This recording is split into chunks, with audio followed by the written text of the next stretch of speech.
we'll go ahead and call the meeting to order.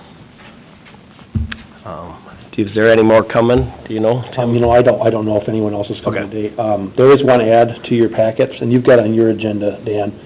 It's just that ad of the Silverback signage that was emailed out to everyone. Yep. So I'm just have that added under the number 7 there, other business. Perfect. All right. Go ahead and approve the minutes of the previous meeting. I'll make a motion. Have a motion? Second. Motion second. All in favor? Aye. Opposed? All right. Financial report. It's in our packet. If there's not any questions, we'll go ahead and approve that. I make a motion to approve. We have a motion. Do we have a second? I'll second it. Okay. All in favor? Aye. Opposed? Thank you. Coordinators report. Ian is still out. I don't know. There's a little bit of information in here.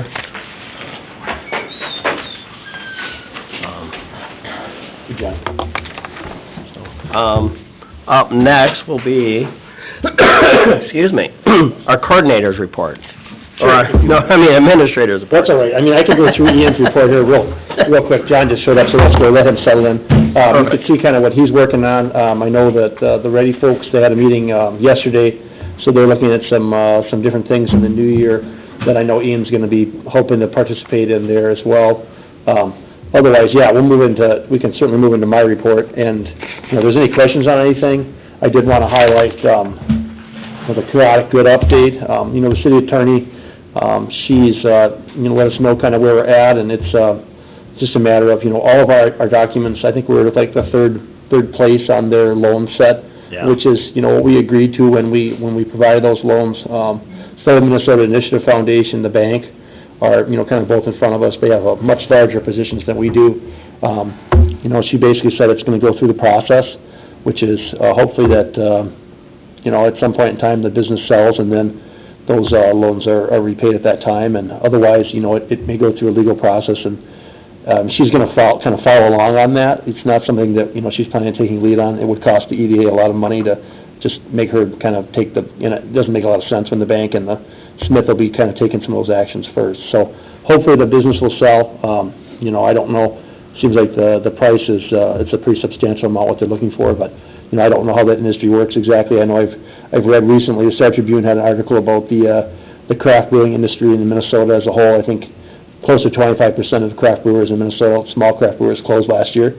So, it's maybe an industry that got a little ahead of where it needed to be. I don't know that, but, that seems to be what kind of the information is. I know that Kathy Pletta and I had met up at South by Southeast or whatever up there up in Pine Island, and their location isn't ideal, but they have a really nice, it's hard to get to off the road there. But otherwise, the key for them is getting the beverages into the liquor stores. Because otherwise, just depending on growler sales is something that's really difficult. So I don't know what's going to end up happening there, but just so that if you're interested in more information from the attorney, I can forward that to you. It's not something I'm going to plan on putting out today at the meeting, but there are conversations she's had with Ian, and I follow those as well. So it is what it is. So sometimes we take those. Our goal is always to be the financer that provides that bridge component. We're not trying to be the primary lender for these projects. Hopefully in the fullest of time we'll see some return on that loan. Thank you. EDA priorities for 2025. So this is something we've talked a little bit about, and I guess the plan right now is that I'm working with Ian on a 3-year economic development plan. So that is in draft form right now, and we'll be sharing more of that when he comes back in February. But we wanted to see if there's anything specific. Sometimes we talk generalities like, well, we want a better business climate, and I understand that. That isn't something we can necessarily, so much of it is predicated on interest rates and employment. We're talking about Mr. Ben's business there with, having a huge issue with retaining employees, like some of those things we can influence them. Are there any specific targets that EDA members have for us, specific businesses to target, or specific industries to target, or anything like that we can kind of add to our EDA plan to kind of give us some more specifics? Because I think, we want a better, we want a good business climate. I think that's what we want. But just kind of look at our lots are available, commercial, industrial, whatever we got, and see if we can share that again with businesses, maybe. Yeah, so I did include in there, if you look at number 6 in your packet there, the Communities Council last year, we had our housing roundtable, and one of the things that we developed with that was just sort of a map of some of the development lots. So you do have that in there. We're looking for feedback on, if there's other areas you'd like us to add in there. I mean, of course, there's a couple lots, kind of by, where Egan's now built, that along the frontage road there, I know Don Marty owns that parcel still, and I mean, potentially that could be developed. It's not highlighted here, but the lot right next to it is, because that's one being actively marketed by the Bigelows. They still own that 1 acre lot next to the 507 Fast, right next to Quick Trip. Other than that, the property under L, I think that there's some progress moving forward on some residential development there. The same thing for Carter Blaine's lot that's kind of kitty corner to the highway exit there. I think there's some movement there. Any other areas you'd want us to add on that map, we certainly can. Otherwise, to your point, this is kind of where we're looking right now is, and, where are we guiding things toward with growth too. We had the planning and zoning meeting last night, and we had a good conversation about the growth patterns and what we're looking at and that kind of a thing too. So we want to try and pull some of those things together between planning and zoning and the EDA with this economic development plan. But yeah, I mean, if there's any specifics that you're looking for, we'd love to hear those. I certainly would, because I think it'd be helpful. And I think that new water tower on the south side is going to help some of this. Sure. So that project is on. We have the pre-con meeting for that. I think in February. So I mean, I'm expecting to see that probably coming about $3 million, but it's definitely going to open up. That actually allows for development for about another 5,000 people, residentially speaking. So it definitely would push Casson up to a large number of residents. So yeah, I agree with you on the south side. Most development, as you all know, has been focused kind of north of the highway. It's a kind of interesting historic growth pattern, because you see that same thing in Owatonna. In Owatonna you have, and Byron, where all the growth was really on the north side of 14. Now it's Byron is starting to see more of that commercial on the south side. Owatonna still really isn't, but it's, so I mean, we kind of fall in that same category. Anyway, anything else anybody has on specific businesses to target or specific things that you'd like to see for the growth plan? And think about it. If you think of something, you can email me, because we will have that draft for you in February, and it's kind of the top priority for Ian on the EDA side of things here for the next month. I guess one thing maybe worth mentioning. I call into those Ready council meetings as well. Yesterday, it sounds like Ready has had some initial conversations with that real large home builder that moved into that's kind of started in Rochester, Lennar. Yep. And so it sounds like there's some interest on their part in talking with other towns that they would consider within the same market area. I think they're talking about setting up for one of our upcoming meetings, having a rep or some reps from Lennar talk to the group, and then kind of orchestrate follow-up conversations. I guess one question is I mean, one, is that something that Casson is interested in, that, are we interested in cultivating that conversation further if Ready kind of provides that opportunity? And then, and then second, kind of if we are looking at residential development, where, kind of our thoughts around, where do we want to see it, what type do we want to see, that kind of stuff. Sounds like those guys can do pretty much whatever type of house you're looking for. I mean, really, was what they were describing from their initial conversations. And they're pretty readily able to explain, well, if you want this price point, we want, you're looking at this house product, and that requires these setbacks, this lot width, this, I mean, they just kind of go down there, like, here's the dimensions of exactly what we would do then. So, kind of, I don't know, kind of interesting. But is that something that we would have interest in? First, they gotta find land. Yeah, I mean, I think if they came and said, hey, like, again, we show them their thing, right? You know, our map would be the step one. You just say, hey, here's, you know, we may or may not be the owner of, you know, this land, but here's kind of what's out there, right? And then they would just, so I mean, it's really like, you know, with these types of things, I mean, it's really, we're not really, you know, obviously an EDA or city can't really direct the market, right? That's, I don't think is, you know, our place, and I don't think we can do it. But what we can do is at least, you know, just kind of present opportunities that make sense for our community, that may make sense for them, and then try and maximize any potential opportunities that may arise from an alignment of interests. So, you know, we might say, here's our map. They might say, you know, it's just hard to predict what the, you know, maybe they look at it and they say, well, yeah, spot M is really something we'd be interested in.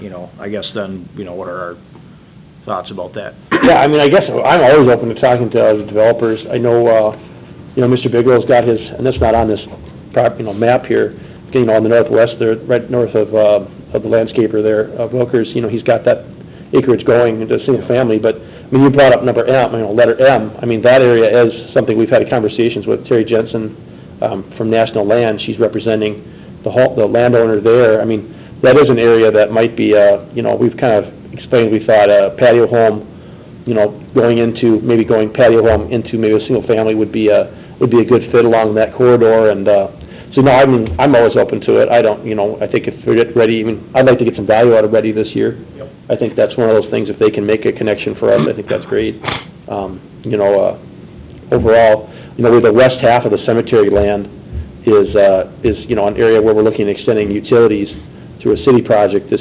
next 18 months. That'd be an area, there's, you know, 25 acres there where they might be, you know, able to do some kind of a project too. So, no, I mean, I'm open to that. I don't know. I will say, I think the council's perspective and my own perspective is that housing is one of those strategic priorities they set about, you know, 4 years ago. I think the council's going to start moving off of housing a little bit more for at least the council level, because we've seen a lot of housing projects. We've provided tax incentives for a number of them.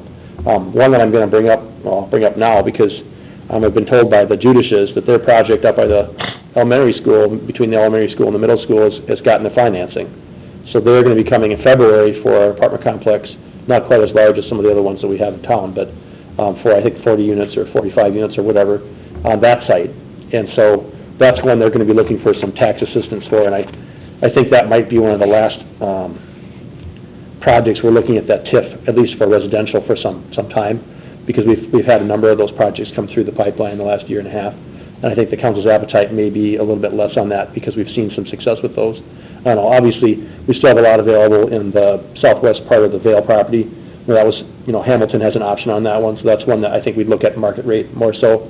But I'm glad to meet with them, because, yeah, I mean, M is a good spot, you know, actually, he doesn't have it extending all the way out, but that extends out a little further. There's another 12 acres there on the other side of the draw there. You know, at some point in time, you know, A, B, and C, those are going to be three that are going to come in. You know, we've actually had a preliminary plat approved for part of C already. No, that hasn't moved forward, but, you know, when Mr. Minor's property, you know, at some point in time that's going to transact, and I have a feeling that Bigelow will probably be involved in that part, but who knows? You know, those are both big tracks, and that's going to be, you know, the natural growth corridor of the city, kind of that, you know, comes up to that riverway, you know, and on both sides, you know, you're going to kind of square it off. So, yeah, I think that's great if we can get a developer who's interested. I know Byron will be looking at them too, I'm sure, so. On your map O, that's no longer Shooty Enterprises, right? No, it's not Shooty. So that might not. This was completed last summer, that transacted, the county has bought that. They actually have told us that they're not planning on expanding the park in that area. They're planning on holding it for commercial. Okay. So I don't know exactly what their plan is, but they've asked, they're not planning on putting that in the park designation. So I think we'll leave that as a possible lot. Yep, I wasn't sure, so. Sure, no, I mean, you're right, since this was created, that's transacted, so. I guess my thought has been, I mean, at a larger scale, and not so much on an industry level, but more that we probably need to see some more, south of the highway development, and then kind of east to west, I think. Not necessarily in the same way, but I'm thinking more from the perspective of really the next points where we, right now everything funnels onto 57, to get down to Highway 14 unless you get to County 34 and go out that way. I really think we're probably, as we look at kind of the next long range of plans to avoid bottlenecking further, I mean, really the next thing you have to do is start considering, well, where are the next entry points onto Highway 14? Or another way of looking at it is, are there, kind of more local byways that we need to be kind of looking at? But I think of, what is like a real long-range plan for getting a little bit closer to, these next, kind of the next out entry points to Highway 14, and what does that look like? Industry-wise, I mean, I think if we do continue to see housing development, I mean, I think the ones that make the most sense are gonna be really kind of your trades that provide services to those houses. I think also expanding on some of the things that give people stuff to do in town, to stay in town, whether it's services or entertainment or what have you. So that's I don't know. Those are kind of my initial thoughts. It's hard to say, pinpoint it down to, I really think we should do resin-based injection mold plastic manufacturing, right? Like I don't know that that's gonna work. But I do think, if we're talking about, we could get a business, maybe a business that does like framing, right? Framing or roofing or something that, maybe not like the lumber yard itself where they're holding the supplies, but they're Sure. employing people to go out and like do those types of things.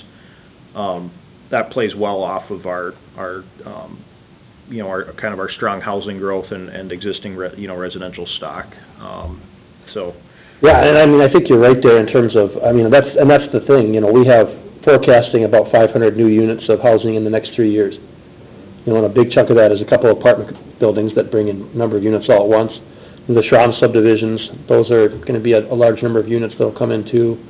But, how do we get those? We want to retain those dollars from the spending dollars from those new residents, when we want them to stay in Casson if we can, but, it's hard to, going after a specific business, it's a hard thing when somebody says, I want to open this business, then you can work with them and say, okay, yep, what can we do to help you, but yeah, that's kind of the goal for us is what are, like you said, like service business, like,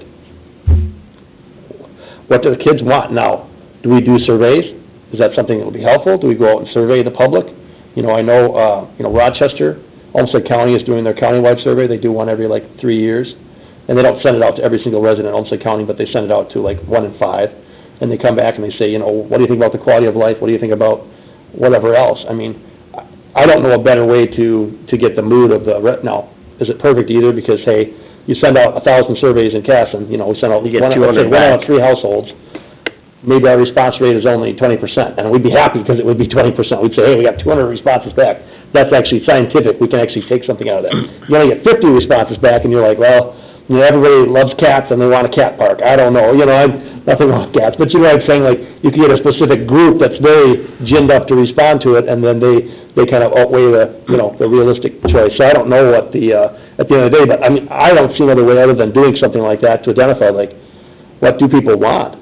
What do they see as, like, what is the restaurant they want? What is the bowling alley, the kids, what kind of and it's hard because kids are so split all over. You've got the super athletic ones, which, they have a good, gym. They have great sports programs at the high school, so they're already involved. Well, stuff when I was a kid, like the arcades and stuff like that, that doesn't really exist anymore. You know, you don't have the place where all the kids go and game or whatever, they do it at home.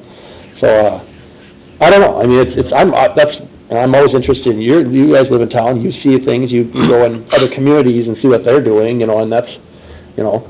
Well, I think the other thing is that as you develop your town into something, you're also going to attract people that are interested in that. So, I mean, a little bit of it is a self-fulfilling prophecy of, you know, if we built a cat park, we'll probably get more cat people, right? Like, that's just kind of how it works. Cat park, I feel like that's like, you know, the size of this room, and they just sort of all cluster in a bunch, no. It's a series of, boxes. I think. Very vertical. Yeah. Yeah, very vertical. Cat tree, well, anyway. Great, but I think, you know, if you start adding, you know, if House of Hoops gets their thing built, and if you keep adding, you know, we have the ice arenas in town, and if you add more athletic, you're probably gonna get families that, you know, when they're visiting town, they're gonna see, oh, man, look at all these sports stuff. You know, that's probably gonna resonate with them and make it more likely for those families to choose to live here. You know, so I think some of it is, you know, is also just considering, well, what, you know, do we have strengths already? You know, and is there a way, you know, a way to kind of continue, growing off of existing strengths? You know, 'cause it doesn't, you know, that wouldn't make sense, I don't think, for us to say, well, you know what, we're really gonna get into, glass manufacturing, right? Like, 'cause we don't have anything for that. Even if we had 50 people respond in a survey, boy, I really wish we had glass manufacturing. I don't know if that makes, you know, that's another thing where it doesn't, entirely make sense. But I don't know, it's a conundrum. I mean, you kinda have to, pick somewhere to start, and it's hard to decide. Business is business. I mean, they're gonna come to town if they want. All we can do is help them locate a spot and help them with incentives, be it whatever. But we can't choose what businesses come to town. I mean, we've tried in the past, and as much as you want, we've done surveys, nothing against them. People say they want it, but that doesn't mean we can get it. We've tried. I mean, the council has done in the past, they've even actually hired a firm to try to bring business, and it brought nothing. And what we got out of that was, we're not big enough, and people that want to run the business have to have that right feeling themselves. I mean, there's nothing wrong with trying to attract business, but you got to convince the general public that they got to go to that business too. Right, depending on the type, yeah. Yeah, I mean, and if a business is gonna start, they know more of what they can and can't do and how many people they need more than we ever will. As much as I'd love to know the magic trick, but will we work well? I'd say yes. I mean, if we can give them an incentive, but, you know, there's not too many lots available right now for commercial or industrial yet, till we open some more up. But that again comes down to who owns it and who develop it. So, we gotta keep working on that side of it to get more lots available, so maybe there's more attraction. Anybody else have any thoughts on that? Well, I think another perspective too is, the reason we came here is because we looked at the schools, we looked at the community, and this is where we wanted to live. So it wasn't necessarily what was open and who was around, it was, can I set up my life here for 10, 20 years? So to play in our strengths, do we talk about how good our school system is, how we have access to 14, how we have a Mayo Clinic, to bring in businesses that way? Yeah. I mean, it brings up another, I think it brings up another point. I mean, people choosing to live here, right? Like choosing to move here, the residential growth, that you're gonna have some percentage of them that are maybe entrepreneurial, right? So that, yeah, I hadn't thought of that. That's a good point. I think our rev work too, once that picks back up, we'll kind of play off this. You know, we have those, kind of business seminars, or whatever we're gonna call them, that we're trying to put in place, so hopefully it'll encourage some entrepreneurship in our area, and who knows, maybe draw on some businesses that actually buy these lots, so. You know, one thing I thought about is, you know, do you double down on what you already have too? I mean, like, do we try to when people tell me all the time, oh, I wish we had a full-size Hy-Vee, or something like that, and I know it's, right now we're maybe a little small. 10 years from now, there's gonna be 10,000 people potentially in Casson. I mean, you try to encourage that business to look at growing, Mayo Clinic is a good example, like, they have a good facility, like, I go to the clinic in town, or my wife does, but it's cramped, I mean, it's small, they're not gonna grow here, I know, Mike Marty talked about over here, he said, hey, I see this as a potential for, a new facility, I don't know. Mayo Clinic too, and I could be wrong, but the last time when we were checking with them years ago, they said they have to be a certain distance from downtown Rochester for something with their training, so they can't go any farther west, so the only potential they got is east or, and they've looked, but they need a certain amount of acreage too, so that's, they're not, way I understand, they're looking, it's just a matter of everything's gotta fit. Yeah, I mean, their focus is so focused on, Rochester is spending $5 billion, so Yeah. These outlying communities are a little harder. But I mean, that's the other thing is, you double down, you can't grow a business that's here already, Yeah. But anyway, so lots of different things, we're thinking about, and I'm always welcoming the feedback from members of the board or from the community, so. An interesting conversation could be to try and get, start with Greg over at Hy-Vee and find whoever it is you talk to, but just ask, what are metrics you guys look at to what that would make Hy-Vee look at, well, let's expand, a full-size Hy-Vee, I have no idea what that, do they have a population number, do they have a... They got a budget, I'm sure. I'm sure they have things that they look at, before that they would even consider you in the mix. I think that would be very interesting to hear. 'Cause clearly we hit some kind of number where Quick Trip was willing to put 2 Quick Trips here. Right. And Casey's felt like they could have one, close enough to the one in Manorville. That is an interesting question. It's just, what are, is Hy-Vee willing to, I don't know why that would be secret, why that, is there... What metrics do they use, right? That a 10,000 person population. But it might be a secret. Yeah, maybe, then they can tell us. They'd say, yeah, no... There's certain businesses don't want you to know why they expand or how they expand, or, because they don't want somebody else to take that philosophy and use it towards them, and... Yeah, maybe they tell us that, and then we won't know, but at least we'll have asked. Yeah. Well, so lots of things to think about, so, anyway. Next month we'll have that rough draft of that plan, and you guys can take a look at it and see what your feedback is on it, okay? Perfect. Excuse me. And then we added another one under other business. It's request for signage grant from Silverback. Sure, so that was emailed out to you, so I didn't include it in today's packet, but it's request from the folks from the Silverback Smokehouse. They installed a new sign over there. If you've driven past, you can see there. Had some pictures in that email, and it looks like the total signage was $4,500 from Abel's. They're requesting $2,000. It fits under our program, pretty well. It's pretty straightforward. We didn't have a lot of usage in that program last year, but it is funded again this year, so we're recommending as a staff that we move forward with providing that. I will say, we did do it for the Mexican restaurant. Unfortunately, that didn't last as long, but we give it another crack with this one. Hopefully, the sign will be up there for a little longer, so. Hey, you don't know, but... Good location. Right. Well, I'd make the motion that we go ahead and approve that $2,000. Okay. Got a motion and a second. All in favor? Aye. Opposed? Thank you. Let them... All right, and I will, we'll have that for final approval. Council can issue a check later this week then, so. And I talked with the owner, like I said, this morning, and, he's very appreciative of all the things so far. He said, it's a lot easier to work in Casson than it has been when he was in Owatonna, so we'll hopefully continue that, so. Well, hopefully it goes good for them. Hopefully people can go there and... If you know good employees, he said, he hired 17, he already had 5 of them quit in the first 2 days, so he was working today, so he's interested in good help, so. Excuse me. Items for February EDA, obviously you got your... The work plan, is there anything else anybody has for that meeting? We'll try and have another update if there's anything new that comes out in the K Good Brewing. We'll certainly let you know about that. Just an FYI, March 8th is St. Patty's Day in Casson on Main Street.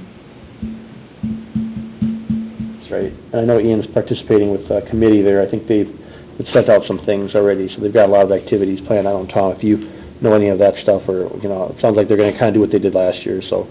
Yeah, I think we'll have a lot of the same things, just trying to do it, again, and more and better. 5K in the morning, kids' activities, They move that up a little bit? Yeah, it's like 1 to 3 now? Early afternoon.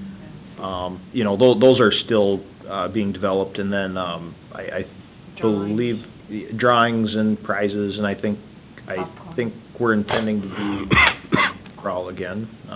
Pub crawl, yes. Yeah. Bagpipes, yes. Bagpipes, I'll be out as T-Rex. House radio. Cows Radio, yeah, yep, yeah, they've, Cows has become, joined our chamber here a few months ago and has, you know, really, put a good foot forward in being involved, which has been great, kinda nice. But, yeah, that is coming up. If, you know, if you haven't thought of it, Casson Chamber Annual Dinner is coming up. I think most people here are members. The city of Casson is a member, so if you haven't, consider, going onto the website and signing up to come on out. We'll have it's Friday, January 24th, and we'll have, we're doing, kind of a Taste of Casson type thing again. At the studio. At the studio event space up top again. Last year the Taste of Casson thing was, very well received. I really liked it. I thought that was, you know, I thought it was more fun, I think, than kind of sitting down for like a big formal dinner. You know, try kind of all the different things, and, so if you're interested, consider it. All right. With that, I'll take a motion to adjourn. Second. All in favor? All right. Don't forget, next meeting, Tuesday, February 4th, noon. Thank you, everybody. Sweet, there you go, Brian.